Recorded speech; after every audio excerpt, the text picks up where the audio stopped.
आइए बात करते हैं दोस्तों, आज 26 अप्रैल 2020 संडे रविवार हो चुका है और इस वीडियो में जानेंगे अपन दोस्तों आज के मुख्य समाचार और today breaking news, India news, headlines news के तहत भारत देश की तमाम बड़ी खबरों पर नजर डालेंगे। इसके अलावा देश और दुनिया में चल रही दोस्तों इस बीमारी के वायरस को लेकर भी क्या अपडेट आ रहे हैं बताएंगे आपको। साथ ही मोदी सरकार ने सभी बैंक खाताधारकों के लिए एक नई सुविधा, बड़ा फायदा शुरू किया, वो भी जानेंगे। इसके अलावा दोस्तों आज 11 बजे प्रधानमंत्री नरेंद्र मोदी जी देश को एक बार फिर से मन की बात कार्यक्रम के तहत संबोधित भी करने जा रहे हैं। उसमें भी कुछ बड़े ऐलान और बड़े घोषणाओं के अपडेट आपको बताएंगे। बिल्कुल बने रहेगा हमारे साथ इस वीडियो में और एकदम पूरा लास्ट तक जरूर देखिएगा, क्योंकि बहुत ही महत्वपूर्ण और काम की खबरें आपको इस वीडियो में जानने मिलने वाली है। बिना टाइम वेस्ट के मैं आपको ले चलता हूं दोस्तों सीधे पहले अपडेट की तरफ। तो देख पा रहे 9 राज्यों से ग्राउंड रिपोर्ट निकल कर आ रही दोस्तों। राजस्थान में नहीं मिली है लॉकडाउन में छूट। जी हां, आपको बता दें दोस्तों छत्तीसगढ़ और झारखंड में भी प्रतिबंध पहले की तरह ही लागू रहेगा। दरअसल आपको पता होगा कल ही मोदी सरकार ने कई जगहों पर, स्पेशली उन जगहों पर जहां पर हॉटस्पॉट वगैरह नहीं है, ग्रीन जोन है, वहां पर दुकानें वगैरह खोलने के लिए कुछ नियम कानून कायदे बनाए थे, राइट। और ऐसे में राजस्थान सरकार ने कहा दोस्तों की अभी व्यवस्थाएं जैसी है वैसे ही चलती रहेगी। 3 मई तक लॉकडाउन लागू रहेगा, कहीं पर भी दुकानें वगैरह, व्यापार, काम धंधे नहीं चालू। वहीं मध्य प्रदेश सरकार ने रविवार से कुछ इलाकों में ढील दिए जाने की बात कही है। पंजाब सरकार ने स्पष्ट तौर पर कह दिया दोस्तों कि 3 मई तक राज्य में कर्फ्यू रहेगा। हरियाणा में लॉकडाउन के नियमों में कोई राहत फिलहाल नहीं दी गई है। वहीं संक्रमण में सबसे ज्यादा प्रभावित महाराष्ट्र राज्य में भी कोई भी अतिरिक्त छूट नहीं मिली है। तो ये 9 राज्यों से ग्राउंड रिपोर्ट निकल कर आ रही दोस्तों। 3 मई तक तो लॉकडाउन रहना ही है। छत्तीसगढ़ में दोस्तों दुकानें खोलने को लेकर केंद्र सरकार के साथ एक बैठक हुई और उसके बाद राज्य सरकार ने स्पष्ट कर दिया कि छत्तीसगढ़ राज्य में भी अभी कोई छूट नहीं दी जाएगी। मध्य प्रदेश में भी भोपाल में 3 मई तक कोई छूट नहीं मिलने वाली है। उत्तर प्रदेश में भी रियायतें नहीं है, फिर भी कुछ जगहों पर दुकानें जरूर खुली हुई दिखाई दी हैं। झारखंड में भी छूट का ऐलान नहीं किया गया। बिहार में लगातार संक्रमण को बढ़ते हुए देखते हुए दोस्तों सभी जिलों में प्रभावितों में इलाकों में सख्ती रहेगी। इसके अलावा बड़ी खबर आप देख पा रहे कि भारतीय रिजर्व बैंक यानी कि आरबीआई ने लॉकडाउन के बीच एक और ऐलान किया है और अब ओवरड्राफ्ट पर ग्राहकों को एक खास सुविधा मिलेगी। जी हाँ, अगर आपका भी बैंक खाता है तो जरा ध्यान से समझिएगा। ओवरड्राफ्ट अकाउंट रखने वाले ग्राहकों को एक खास सुविधा देने का भारतीय रिजर्व बैंक ने ऐलान किया। आपको बता दें आरबीआई ने ऐलान करते हुए कहा दोस्तों कि आने वाले समय में बैंकों की ओर से खाताधारकों को इलेक्ट्रॉनिक कार्ड जारी किए जाएंगे। आरबीआई ने नियमों में ढील देते हुए बैंकों में ओवरड्राफ्ट अकाउंट रखने वाले ग्राहकों को इलेक्ट्रॉनिक कार्ड जारी करने की अनुमति दी है। ये सुविधा उन ओवरड्राफ्ट खाताधारकों के लिए है जो दोस्तों पर्सनल लोन की तरह है। ओवरड्राफ्ट का मतलब ये होता है कि आपके बैंक खाते में अगर 0 बैलेंस भी है तो भी आपके खाते पर ओवरड्राफ्ट लिमिट कितनी है उस पर डिपेंड करता है। 10,000 है, 50,000 है, 1 लाख है, उतने पैसे आप आपके खाते से एडवांस निकाल सकते हैं, चाहे आपके खाते में 0 बैलेंस है तो भी। समझ गए ना, ओवरड्राफ्ट का मतलब ये होता है। और इन लोगों को आरबीआई के नए नियम के अनुसार कुछ और खास छूट मिलेगी इलेक्ट्रॉनिक कार्ड के जरिए, ठीक है। इसके अलावा दोस्तों अपडेट आप देख सकते हैं कि 5 राज्यों ने गैर जरूरी सामानों की दुकानें खोलने का भी फैसला लिया है। जी हाँ, तो आपको बता दें देश में इस बीमारी के मामले लगातार बढ़ते जा रहे हैं और इस बीमारी के मामले दोस्तों 25,000 समथिंग पहुंच चुके हैं। वो अपडेट आपको आगे बताएंगे, लेकिन इससे पहले मैं आपको बता दूं कि गृह मंत्रालय के कल आदेश के बाद दोस्तों गुजरात, महाराष्ट्र और उत्तर प्रदेश समेत 5 राज्यों ने गैर जरूरी सामानों की दुकानें खोलने का फैसला किया। लेकिन हॉटस्पॉट वाले इलाकों में किसी भी तरह की राहत नहीं मिलेगी। मॉल और शराब की दुकानें बंद रहेगी। हॉटस्पॉट इलाका होने के कारण दिल्ली में भी अभी दुकानें नहीं खुलेगी। ये अपडेट है, ठीक है।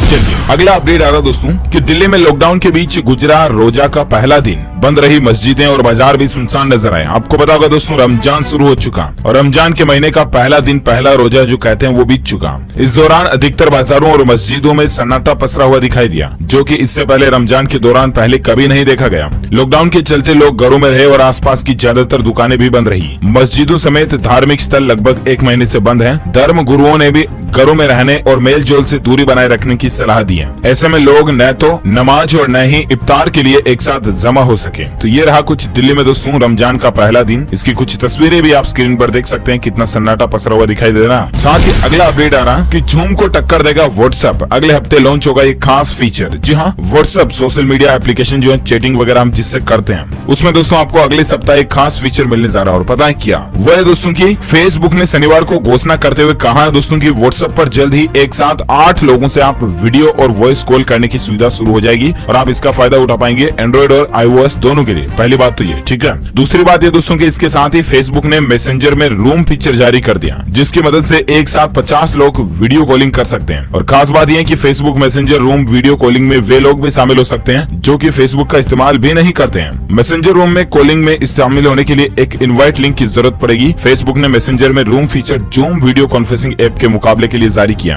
हाल ही में जूम ऐप की सिक्योरिटी को लेकर काफी बवाल वगैरह चल रहा है। सरकार ने भी जूम ऐप डेवलप करने के लिए कॉन्टेस्ट वगैरह निकाले थे। 1.5 करोड़ का इनाम भी था, हमने आपको बताया।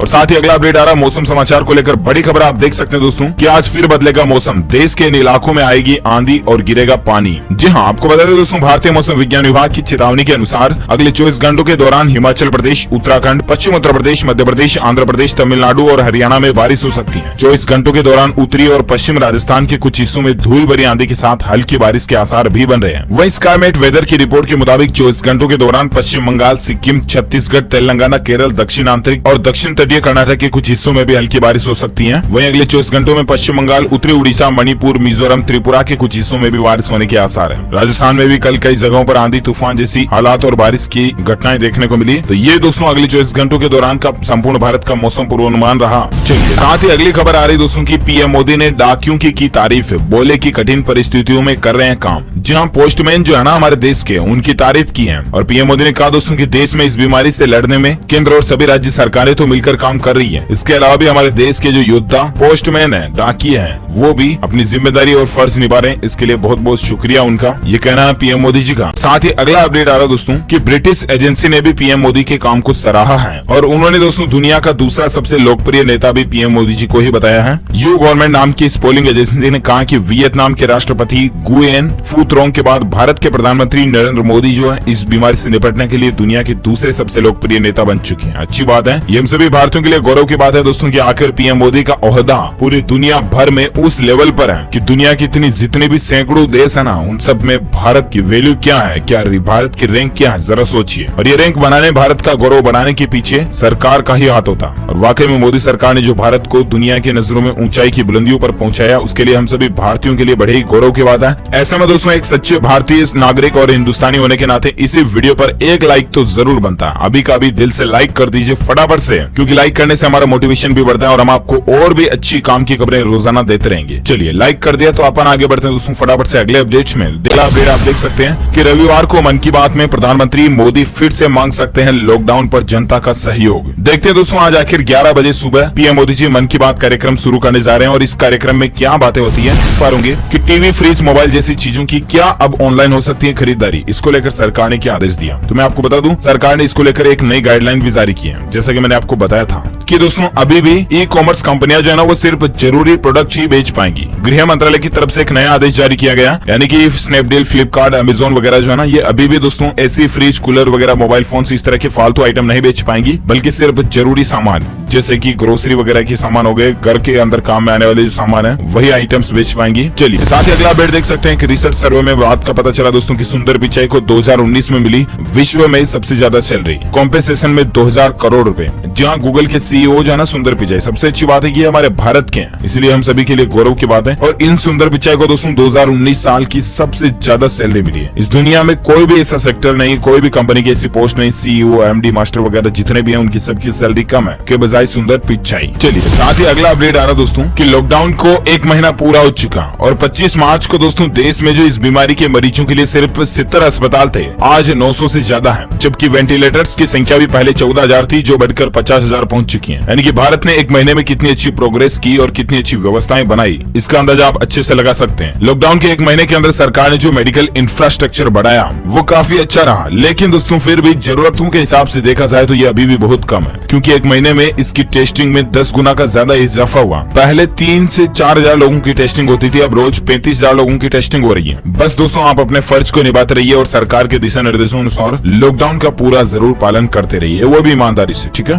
बाकी सब कुछ धीरे धीरे सही हो जाएगा। वही दोस्तों जब इस बीमारी की बात चली रही है ना, चीनी बीमारी की, तो मैं आपको इस बीमारी से संबंधित कुछ आंकड़े भी बताता हूँ। पिछले 24 घंटों के दौरान जो भारत में इस वायरस के नए मामले देखे गए ना, वो है दोस्तों 1490, जबकि संक्रमितों की संख्या 25,000 के करीब पहुंच चुकी है। वहीं अभी भारत में कुल आंकड़ों की संख्या कितनी हो चुकी है, तो इसको लेकर अभी तक का जो अपडेट आ रहा दोस्तों वो आ रहा है 24,942, यानी कि तकरीबन 25,000 तक भारत में कुल लोगों की संख्या पहुंच चुकी है। वहीं 779 लोग भारत से इस दुनिया को अलविदा कह चुके हैं। वहीं पूरी दुनिया में इसकी संख्या की बात करें दोस्तों तो 28,60,000 से भी ज्यादा हो चुकी है। वहीं 2 लाख से ऊपर जान जाने वाले लोगों की संख्या निकल चुकी है। तो ये तो रहा पूरी दुनिया भर में इसके आंकड़े। और एक अपडेट देख सकते हैं कि गुजरात में 256 नए केस के बाद संक्रमितों की संख्या 3071 हो चुकी है। और अभी तक दोस्तों गुजरात में केवल 133 लोगों की जान जाने की खबर है। इतने में से 133 तो केवल भारत के गुजरात राज्य से गए हैं। अब जरा सोचिए गुजरात के हालात कितने गंभीर चल रहे हैं। चलिए अगला अपडेट आ रहा कि इंडियन रेलवेज की इस फैक्ट्री में प्रोडक्शन भी शुरू हो चुका है। 2 नए कोच भी बनाए गए हैं। देशव्यापी लॉकडाउन के बाद 23 अप्रैल 2020 से भारतीय रेलवे कोच फैक्ट्री जो है ना कपूरथला, उसने प्रोडक्शन शुरू किया और रेलवे के 2 नए कोच भी बनाए गए। अगला अपडेट आ रहा कि संकट की घड़ी में दोस्तों श्रीलंका ने भारत से मदद मांगी है $40 करोड़ करेंसी को बदलने की काम, क्योंकि दोस्तों अभी हमारे भारत में और इसके साथ साथ दुनिया के कई देशों में इस बीमारी ने अपना प्रभाव डाल रखा। और इसी बीच दोस्तों श्रीलंका सरकार इस हालात से निपटने के लिए तमाम प्रयास कर रही है और इसी के तहत अब विदेशी मुद्रा भंडार को मजबूत करने पर जोर दिया जा रहा है। और यही वजह दोस्तों की श्रीलंका सरकार भारतीय रिजर्व बैंक के साथ $40 करोड़ मुद्रा की अदला बदली करने का भी विचार कर रही है। चलिए तो साथ ही अगला अपडेट देख सकते हैं कि ओला कंपनी मुफ्त में दे रही है इमरजेंसी कैब सर्विस।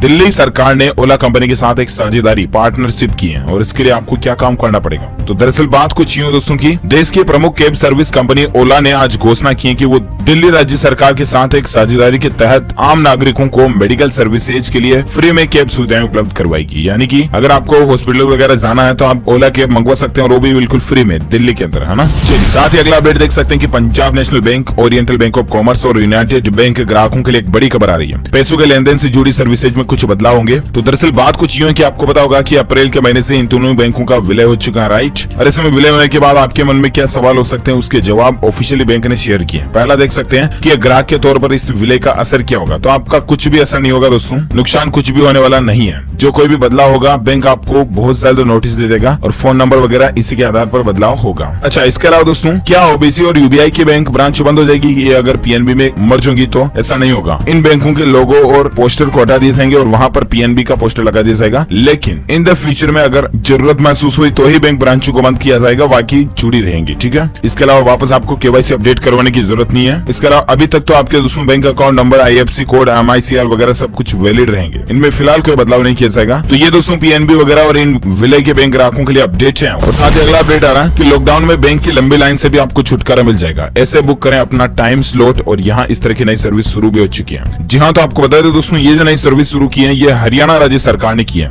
और इसके तहत दोस्तों लोग अपने घर बैठे ही बैंक में टाइमिंग स्लॉट को बुक कर सकते हैं। बैंक में कैश जमा कराने और निकालने के लिए इसका इस्तेमाल किया जा सकता है। माना जा रहा दोस्तों की इसी तरह की सर्विस देश के अन्य राज्यों में भी शुरू की जा सकती है वगैरह वगैरह। तो जानकारी आप देख सकते हैं। अच्छा, ये जो वेब यूआरएल है इसका दोस्तों देख पा रहे कि bankslot.haryana.gov.in, इस पर जाकर के आप हरियाणा राज्य में किसी भी जो भी आपकी बैंक ब्रांच आईएफएससी कोड वगैरह डालना है उसके और आप उसमें प्री बुकिंग कर सकते हैं, ठीक है। साथ ही अगली खबर देख पा रहे कि एप्लीकेशन से जाने गांव की पंचायत में कितना पैसा आया और कितना खर्च हुआ। दोस्तों ग्राम पंचायतों में ये पटवारी सरपंच वगैरह जो होते हैं ना, कई सारे ऐसे होते हैं जो फ्रॉड वगैरह कर देते हैं, राइट। ऐसे में अब दोस्तों ई ग्राम स्वराज एप्लीकेशन सरकार ने जो लॉन्च किया ना, उसकी मदद से गाँव का आम आदमी भी देख पाएगा कि दोस्तों सरकार ने इस साल अपनी पंचायत में कितना बजट वगैरह लॉन्च किया, कितना खर्च हुआ इससे वगैरह वगैरह, है ना। तो इस एप्लीकेशन का फायदा आप भी उठा सकते हैं। ई ग्राम स्वराज करके हैं, प्ले स्टोर पर जाकर के आप डाउनलोड कर लीजिएगा, ठीक है। अगला अपडेट आ रहा है कि सरकार के आदेश के बाद क्या खुल सकते हैं इस तरह के कार और बाइक शोरूम। जानिए आखिर पूरा मामला क्या है। तो सरकार के आदेश अनुसार दोस्तों जो कि साइड वगैरह में आ रहे हैं, एक तरफ आ रहे हैं, उन कारों को खोलने के लिए सरकार आदेश जारी कर सकती है। उसके बाद भी वो डिपेंड करता है राज्य सरकार पर और उसके बाद जिला प्रशासन, डीएम, जिला कलेक्टर जिसे अपन कहते हैं ना, उनके द्वारा अपने अपने जिले में जो आदेश दिए जाएंगे वही चीजें फॉलो होंगी।